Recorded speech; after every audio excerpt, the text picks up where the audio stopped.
बिस्मिल्लाहिर्रहमानिर्रहीम। Dear students, आज हमारा लेक्चर है एक्सरसाइज 4.4 क्वेश्चन नंबर 3, 4, 5, 6। ये बेटे स्टेटमेंट के क्वेश्चंस आपके। इन क्वेश्चंस में होगा क्या कि वो आपको एक एक्सप्रेशन देगा। आपको उस एक्सप्रेशन को बेटे आप लोगों ने क्या करना है, फैक्टराइज्ड फॉर्म बनानी है उसकी। जब आप फैक्टराइज्ड फॉर्म बना लेंगे तो फिर अकॉर्डिंग टू स्टेटमेंट जो वो हमसे कहेगा बेटे, तो आपने क्या करना है, तमाम क्वेश्चंस में बेटे जो भी आपको एक्सप्रेशन गिवन होगी उसको जीरो के इक्वल पुट करना है। जीरो के इक्वल पुट करने के बाद आप लोग एक्स की वैल्यू फाइंड आउट कर लेंगे।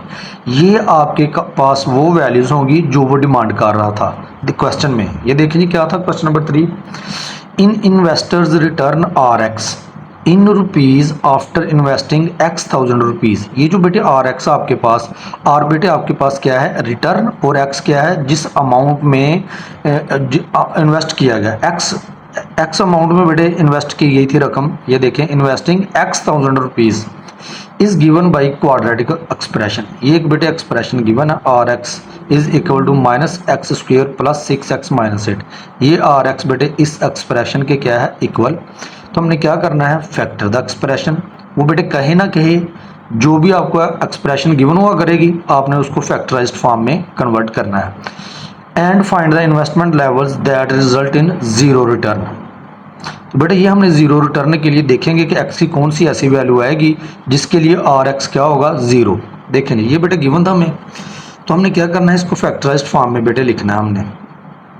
ये बेटे माइनस कामा ले लेंगे इसमें से, तो इनके साइन क्या हो जाएंगे, चेंज। प्लस बेटे माइनस में कन्वर्ट हो जाएगा और माइनस प्लस में कन्वर्ट हो जाएगा। अगर आपने बेटे इस लेक्चर को बेहतर अंदाज में सीखना है, समझना है, क्योंकि यहाँ पे अब हम बनाएंगे फैक्टर किसके, कांस्टेंट नंबर के। अगर आप लोग चाहते हैं कि आपको ये क्वेश्चंस अच्छे तरीके से समझ आएँ तो आप पूरी सीरीज़ को बेटे शुरू से देखा करें। इस चैप्टर के लेक्चर्स को शुरू से देखें, 4.1, 2, 3। अब बेटे एक सीक्वेंस के साथ चलेंगे तो फिर ये क्वेश्चंस आपके लिए समझना आसान होंगे। अब बेटे हमने 8 के क्या बनाने हैं, फैक्टर। इस अंदाज में फैक्टर बनाना है कि आपके पास क्या आए, 6। ये देखिए 2 4s are 8। तो बेटे 6x को हम ब्रेक कर लेंगे -2x -4x में। 8 के बेटे हमने क्या बनाए हैं, फैक्टर। फैक्टर कैसे बनाते हैं मैंने कहा, अगर इस चीज़ को समझना है तो आप पीछे डिटेल से देखें 4.1, 4.2, तो आपको समझ आ जाएगी।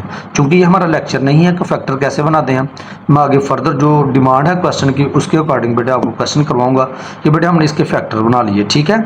उसके बाद बेटे इन दोनों में से कॉमन आ जाएगा x, तो आ जाएगा x -2 -4 बेटे इनमें से कॉमन है। बाहर माइनस हो तो साइन क्या होता है, चेंज। ये सारी चीज़ें बेटे समझने के लिए, सीखने के लिए आपको प्रीवियस लेक्चर्स देखना पड़ेंगे। ये बेटे आपके पास आ गई फैक्टराइज्ड फॉर्म। तो लास्ट में वो क्या कहता है हमसे, find the investment levels that result in zero return. For result in zero return हमें क्या करना पड़ेगा, ये जो आर एक्स है बेटे इसको जीरो के इक्वल पुट करना पड़ेगा। और आर एक्स बताएं किसके इक्वल है, ये देखें, माइनस इंटू एक्स -2 x -4। ठीक हो गया बेटे, हमने दोनों तरफ माइनस से मल्टीप्लाई कर दिया, माइनस माइनस बेटे प्लस हो गया। जीरो को किसी भी नंबर से मल्टीप्लाई करें तो वो जीरो ही रहता है।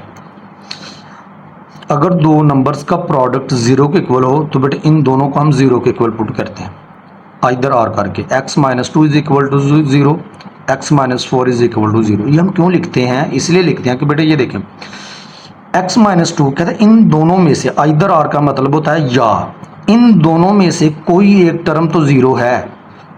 कैसे, अगर x -2 जीरो के इक्वल, फर्ज करें x -2 को हम जीरो मान लेते हैं, जीरो किसी भी नंबर से मल्टीप्लाई करेगा तो आंसर क्या आएगा, जीरो।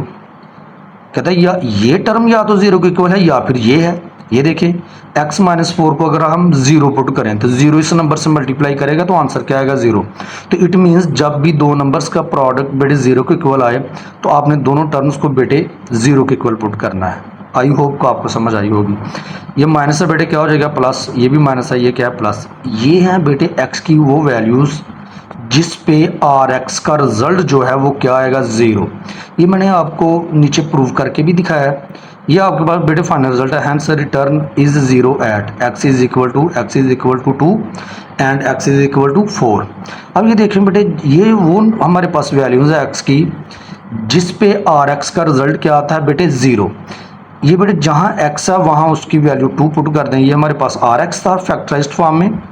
आपके पास चॉइस है कि चाहे तो आप फैक्टराइज्ड फॉर्म में वैल्यू पुट कर लें या गिवन एक्सप्रेशन में वैल्यू पुट कर लें। दोनों सूरतों में बेटे आपके पास रिजल्ट आपका प्रूव हो जाएगा, इनका रिजल्ट ज़ीरो आएगा। ये देखें, ये बेटे हमारे पास थी फैक्टराइज्ड फॉर्म, एक्स की जगह पे बेटे हमने इस केस में 2 पुट किया, 2 - 2 0, एक्स की जगह 2 पुट करेंगे, 2 - 4 -2 आ जाएगा, 0 किसी भी नंबर से मल्टीप्लाई करें आंसर क्या आता है 0। ये देखें प्रूव हो गया कि एक्स की वैल्यू x = 2 के लिए आपके पास जो आर एक्स है वो किसके इक्वल है बेटे 0 के इक्वल। रिटर्न जो है वो किसके इक्वल होगा 0 की। इसी तरह x = 4 हमारे पास एक ऐसी वैल्यू है जिसके लिए आपका आर एक्स किसके इक्वल आएगा 0 के। ये देखिए अब बेटे हमने x की जगह पे जहाँ 2 पुट किया था वहाँ हम 4 पुट करेंगे, ठीक है, x की जगह 4 पुट कर लेंगे। 4 - 2 क्या आएगा 2, 4 - 4 क्या है 0, 0 किसी भी नंबर से मल्टीप्लाई करें आंसर क्या है 0। तो फिर प्रूव हो गया कि जो रिटर्न जो आपके पास 0 आएगा वो इन दो वैल्यूज़ के ऊपर आएगा।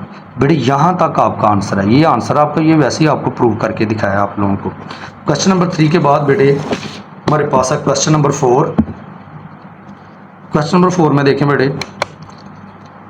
अ company's profit P of X in rupees from selling X units of a product is modeled by the cubic expression। कहते हैं ये जो आपके पास P of X है बेटे, ये इस एक्सप्रेशन क्यूबिक एक्सप्रेशन आपके पास उसके इक्वल है, ठीक है। क्यूबिक जिसकी डिग्री 3 हो वो बेटे आपके पास कौन सी एक्सप्रेशन होती है क्यूबिक। तो ये आपके पास बेटे ये एक्सप्रेशन गिवन थी, तो हमने क्या फाइंड आउट करना है, find the break even points where the profit is 0। फिर वही कंडीशन आ गई, इस केस में भी हमने x की वो वैल्यू फाइंड आउट करनी है जिस पर x की वैल्यू के लिए प्रॉफिट क्या हो जाए 0। सेम बेटे मेथड आप लोगों का कि ये जो एक्सप्रेशन गिवन है बेटे उसको आप लोगों ने फैक्टराइज्ड फॉर्म में लिखना है। ये बेटे हमारे पास वैल्यू थी x³ - 15x² + 75x - 125। तो बेटे ये फार्मूला हमारे पास यहाँ पर ये देखें a - b का होल क्यूब, जिन टर्म्स के ऊपर बेटे क्यूब है उन टर्म्स का हमने क्या ले लिया होल क्यूब। चूंकि माइनस का था तो आपके पास माइनस की वैल्यूज आएंगी स्वाय एक टर्म के जिसके ऊपर b के ऊपर स्क्वायर होगा। ये हमारे पास किसके इक्वल है a³ - 3। फर्स्ट टाइम बेटे a का स्क्वायर लिखेंगे, b as it is. Second time 3ab का स्क्वायर, ये सेकंड टर्म का स्क्वायर। जब b का स्क्वायर लिखेंगे तो बेटे यहाँ पे प्लस आएगा, अदरवाइज पूरे फार्मूले में क्या है माइनस।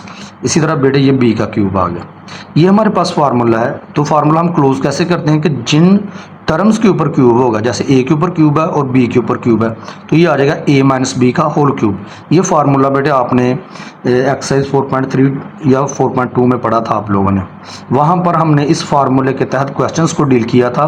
ये बिल्कुल बेटे वैसे ही आपके पास, ये देखें x को क्यूबिक फॉर्म में यूँ लिखा जा सकता है x³ को।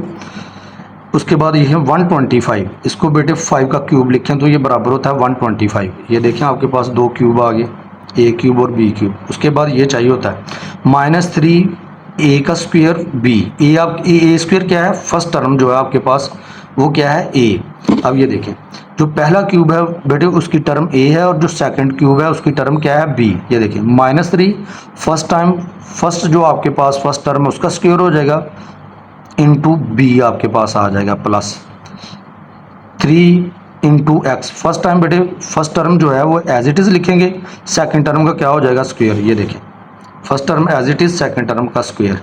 तो ये बेटे किस चीज़ के इक्वल था, जिन टर्म्स के ऊपर क्यूब था उन टर्म्स का होल क्यूब आ जाएगा। तो ये बेटे इस तरीके से इस क्वेश्चन को डील करना आप लोगों ने। अब हमें चाहिए था profit is 0। For profit is 0 क्या होगा, ये जो प्रॉफिट आपके पास P of X इसको बेटे 0 के इक्वल पुट कर देंगे। जैसे हम 0 के इक्वल पुट करेंगे P of X बेटे किसके इक्वल है x - 5 होल क्यूब। अब ये 3 कैसे कैंसिल आउट होगा, अगर हम पावर 1/3 दोनों तरफ ले लें, इस तरफ भी बेटे 1/3 ले लेंगे और इस तरफ भी ले लेंगे, 0 की कुछ भी पावर ले ली जाए वो 0 के इक्वल ही होता है, इसलिए यहाँ पे 1/3 नहीं लिखा। अब बेटे पावर के ऊपर पावर्स आ जाएं तो पावर्स आपस में क्या होती हैं मल्टीप्लाई, ये बेटे आपस में कैंसिल आउट हो जाएंगे तो आपके पास आ जाएगा x - 5 is equal to 0। Minus था बेटे क्या हो जाएगा 5। ये है आपके पास x की वो वैल्यू जिस पर प्रॉफिट क्या हो जाएगा 0। Hence profit is 0 at x is equal to 5। ये बेटे आप लोगों का था आंसर। अब इसको प्रूव भी कर लेते हैं। हमारे पास था P of X is equal to x - 5 का होल क्यूब फैक्टराइज्ड फॉर्म में। चाहे बेटे आप इसमें वैल्यू ये 5x की पुट कर लें या फिर जो गिवन एक्सप्रेशन थी उसमें पुट कर लें। दोनों सूरतों में आंसर आपके पास हमेशा क्या आएगा, 0। प्रूव कर लेते हैं बेटे इसको। पी ऑफ एक्स था हमारे पास फैक्टराइज फॉर्म में, ये एक्स की वैल्यू बेटे क्या आई थी 5। हमने कहा था कि एक्स की ये है वो वैल्यू जिस पर आपके पास प्रॉफिट क्या आता है 0। एक्स की वैल्यू बेटे 5 पुट करें, 5 माइनस 5 क्या होता है 0, और 0 की पावर कुछ भी लिखी हो वो बेटे 0 के इक्वल होता है। ये हमने प्रूव भी कर लिया कि एक्स हमारे x इज इक्वल टू 5 हमारे पास एक ऐसी वैल्यू थी जिस पर प्रॉफिट क्या होता है 0। ये था बेटे आज आप लोगों का लेक्चर, क्वेश्चन नंबर 3 और 4।